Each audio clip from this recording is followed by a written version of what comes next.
Welcome back, my fellow educators. Today we're going to be using Canva and Google Slides to make interactive lessons.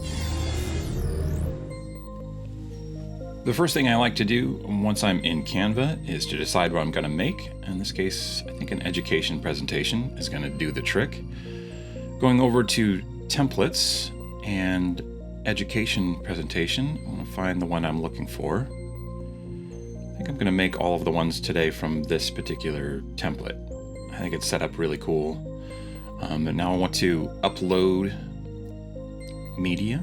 In this case, I found a really awesome drawing of the missions of California by Chandler O'Leary. I'll put a link to this blog in the description. It's just such a cool layout. I'm going to do this lesson for a social studies classroom. And one of the really common projects in my state where I teach is to do a project about the missions. So I thought this would be a good example of a good social studies lesson. You know, I think maps would be a particularly popular one with, say, geography, where students have to label where areas are on a map. So right now I'm just taking all of the visual elements. Remember, we're using Canva for the design aspect here, and then we'll use Google Slides for the interactive portion. You could do this whole thing in Google Slides if you like, but I just figured these slides are really well designed by professional graphic artists. I might as well use their skills to my benefit. So I've arranged all of the elements, and now what I want to do is find a shape to use from the Elements tab.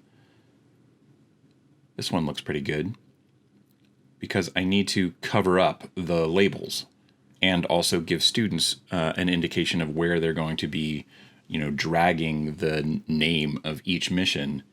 Okay, so they're not just dragging them to random places and making me hunt for them. I'm going to always be looking for the same place. So I want to make it easy for them and easy for me. I've changed the color of the background here to match the orange color of the word missions and some of the roof tiles. I figure that one goes well with the design of the drawing that's already in place. And then I'm simply copying and pasting with Control C and Control V, or Command C and Command V on a Mac. And you simply have to, resize them so that it fits over the label that's already written. I won't do the whole thing. I think you get the idea. So just these 5 are good enough. And then you simply want to download it. Wait, first let's change the top, because otherwise the file name is going to be that huge thing. So mission map is good. I want to make sure I put directions on. All of these elements that we're making here in Canva, these are the elements that students will not be able to manipulate. So it'll be a background image. All this will be locked down. Students can't drag it in a new spot. They can't move those orange boxes, which is exactly what we want to do. We want to make it student proof, so they know exactly what to do with these directions, and also that they can't move the things that we're creating for them right here in Canva. And then maybe just to make it really clear, when it says orange box, maybe I'll drag another copy of the orange box over the word orange box and send it to the back by right-clicking on it and doing send to back. That way it's, and you'll notice I'm not making the labels of the mission. That we'll do in Slides. Then you simply download it and you're good to go. Now that we're here in Slides, I'm going to call this Mission Interactive. And the first thing I want to do is just delete all of the elements and then go to Background and upload the image that I just created in Canva, which is this one. And click Done, and then you can see I can't manipulate any of these things. This is just a background image, and now I can just add a text box with all of the names of the missions. If I were doing this for real in an actual social studies class, I would of course use all 21 labels, but we'll just make the ones for the boxes that we've created. Going to resize it so it fits onto the label I've created. In hindsight, I probably should have used a bigger image so that I wouldn't have to make these labels quite so small, but it is what it is. You get the idea. The same techniques would certainly apply. You do want to make it kid friendly though, so that it fits onto the box or wherever you've indicated for them to drag the label.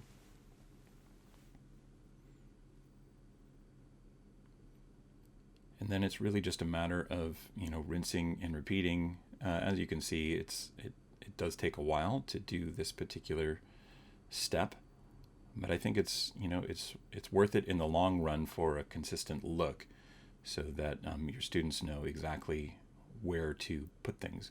It's really the digital equivalent of say a worksheet that you might use in your classroom, or you might have students say cut out labels and paste them, like actually literally cut and paste onto a worksheet in your classroom. This is the digital equivalent, and you just want to make it easy for you to find the labels and easy for them to know what it is that they're supposed to drag. Okay, and once you've made all your labels and made sure that they fit, it's just a matter of downloading and sharing this single image for your students. Okay, so let's repeat this process in a different discipline. Let's do math this time. I'm going to use a different page from the same template, and let's just do a quick, division exercise where students have to work with fractions for dividing pizzas among all these fine people. So I'm just going to take the text that was up there at the top and put my title for my worksheet and also some instructions. Kind of making this up as I go along, so it might be a little rough and ready. But we're just going to do something along the lines of making what math teachers sometimes call a manipulative.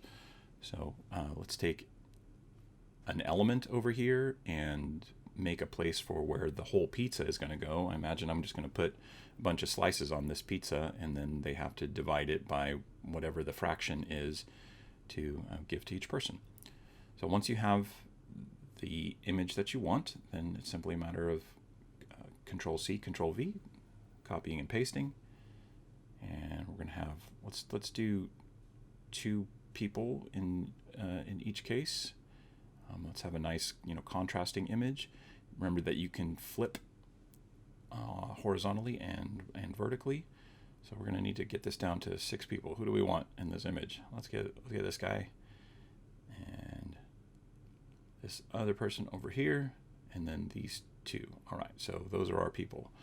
So each person is going to get a certain fraction of the pizza. And remember, in Canva, what we're doing is we're creating the elements that students will not be able to move around. We don't want them to manipulate it. Okay, so I'm going to find make a box for each person. I'm trying to find the right one here. Let's just go with a simple box. Keep it basic. Okay, so it's just a matter of resizing, dragging it over, and I want this to be behind the person. So I'm going to first change the color. Let's do that, and then right click and send it to the back. Copy and paste.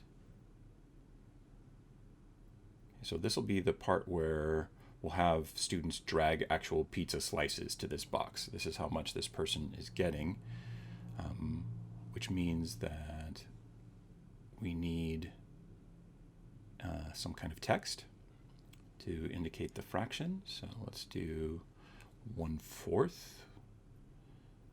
Maybe resize it a little bit, move it over.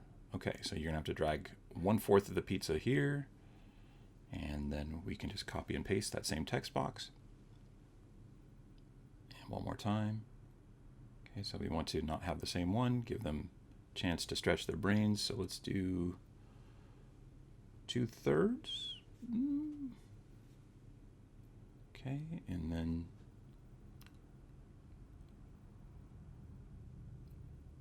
yeah, well, this guy's looking pretty happy, so let's maybe give Yeah, this person's upset. They're going to get a small amount. So they're going to get 1/8. Okay, 2/3 of a piece. That's going to be, if we're going to do 8 slice, that's hard. That's some hard division there for kids to figure out. So let's make it nice and simple. We'll make it 1/2. Okay, they're going to get, but G looks kind of sad over there. So maybe this couple over here is going to be they're going to get he got 3/4, and this other person is going to get 1/4. So that's why the sad face. Okay, so we're going to need boxes now for this other person, and so we can make it clear in our directions. We'll send it to the back and give it a different color. Oh, we can change the color of the drawing. That's something to keep in mind for a future lesson. I might use that in a different way, but not today. Let's do that. Okay, so we need a red box over here. And you know what? I'm thinking red kind of indicates something is wrong, which let's just not have that connotation and not make it look too much like a Christmas holiday. Let's make it green and orange. There we go.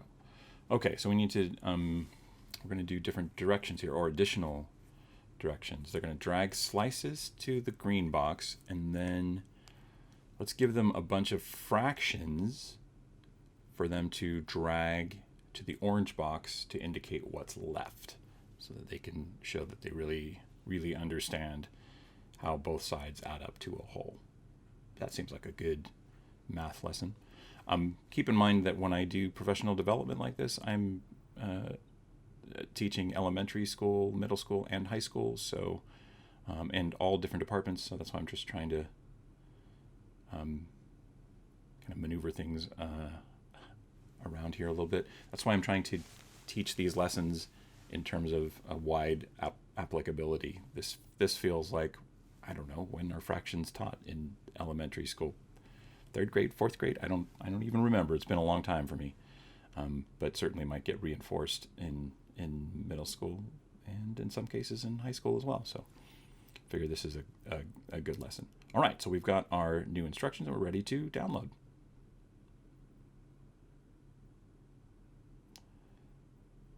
Okay, whoops. Yeah, I don't want to call it mission map again. Let's call this one pizza division.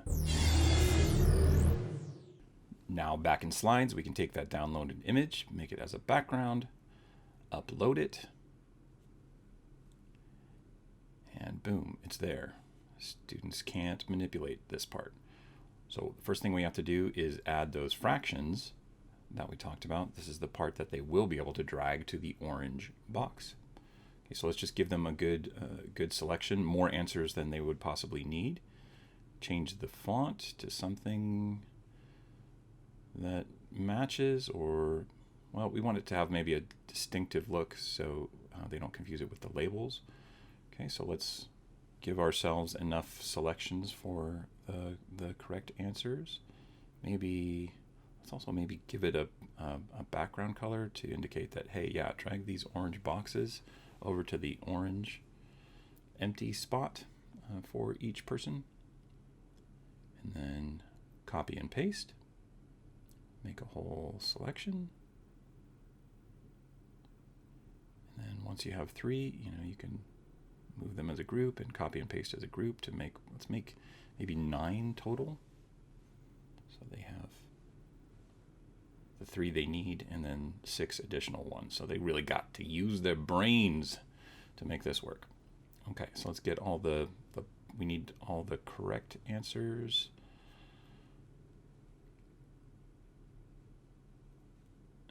And we need some false answers as well.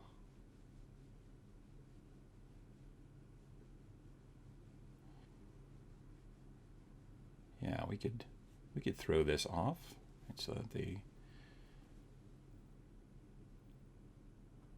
have some interesting choices, because if they use one of those ones, like the 2 to 1 or the 2 and the 3 halves, then we can get a good indicator that some reteaching is in order.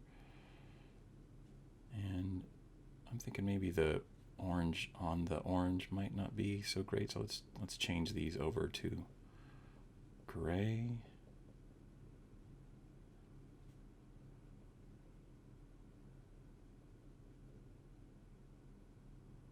And now I'm seeing I picked a different gray for some of these. All right, so let's just fix that real fast. Give everything a consistent look. All right. So just test it. Okay, so half would go here. That's fine. And then we got 1/4 there in the middle.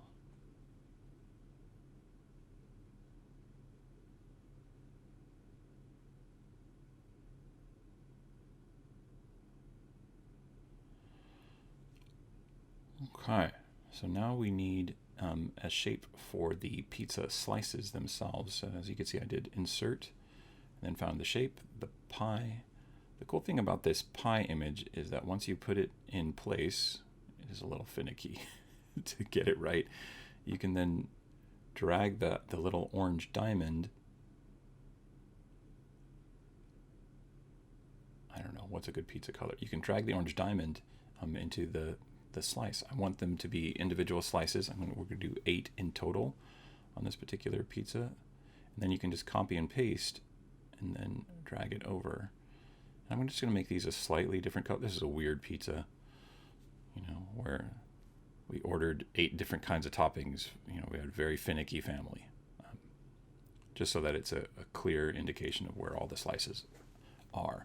So I'm just copying and pasting each time, dragging it over the top, and then moving the orange slider so that I can have the correct slice. And I don't want them to be kind of perfect. I want them to look more like slices on a tray fresh out of the oven. So that's why I'm letting some of those gaps exist there. I don't know. It's up to you. You can do whatever you want for your class. This just seemed like a fun way to go about doing it. Okay, almost done with the copying and pasting.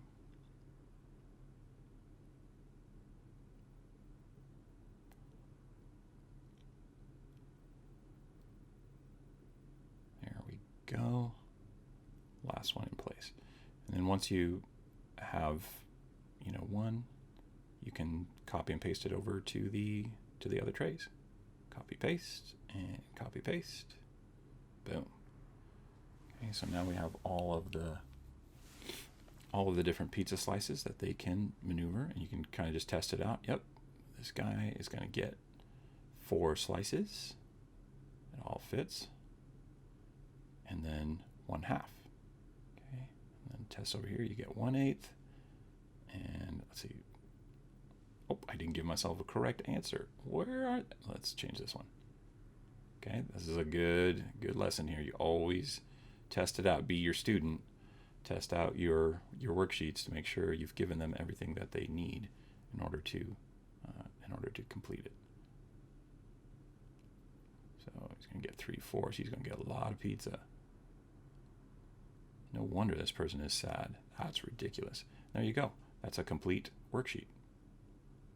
And undo to get it all back to its original state, and then share it with your students. Okay, let's do this process one more time. This time, let's do a music lesson. So I've picked a different page from this same template, and we're going to ungroup these items because I only want this one for the instructions. We'll put the instructions over here. We'll take these 2 graphic elements and put them a little bit smaller so we have a little bit more room. And let's upload an image. In this case, let's do kind of a music staff lesson. So this is an image that I found right with any type of Google image search. And if you have a program like Photoshop, you can do a little image manipulation that you like. But this way I thought a good lesson in music might be for students to drag different types of basic notes and rests over to the staff to show that they understand how time signature works, 4/4 time versus 3/4 time, etc. It's just that seems like a natural manipulative for a music type lesson. Okay, Just trying to mix it up across the different departments, resizing, changing the font size, and leaving plenty of room for my notes and rests that I'll be adding in later. Okay, so this is the part that we're doing in Canva that students will not be able to manipulate, and it seems like it's all in pretty good shape. So download it and head to Slides.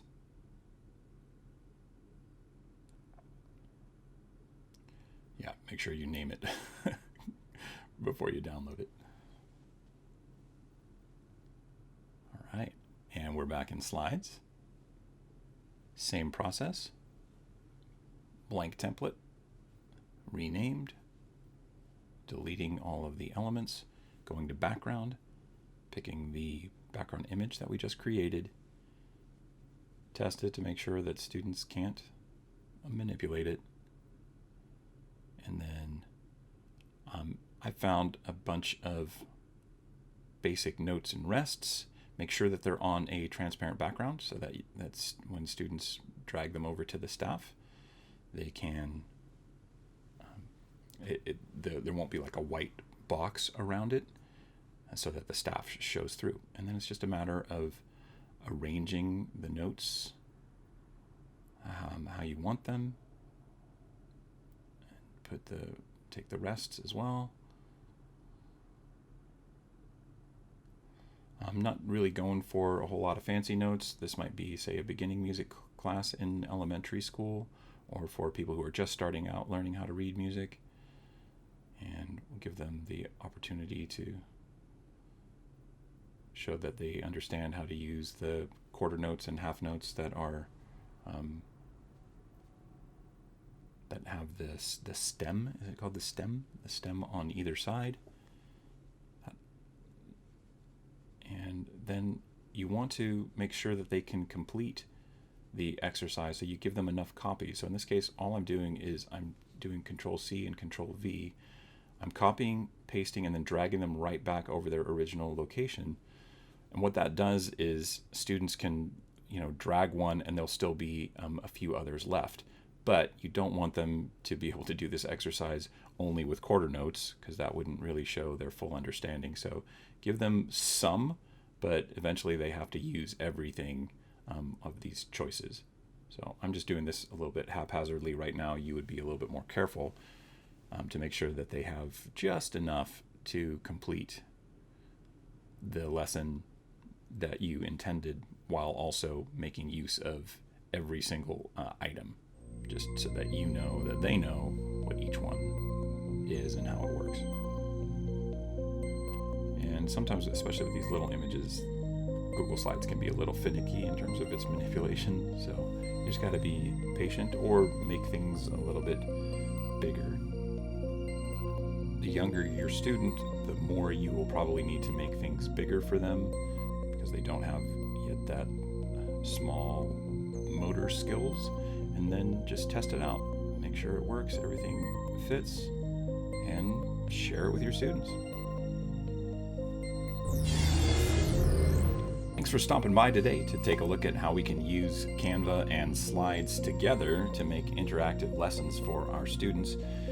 If you like what you learned today, please feel free to like and subscribe, and come back real soon for the next tutorial. Bye for now.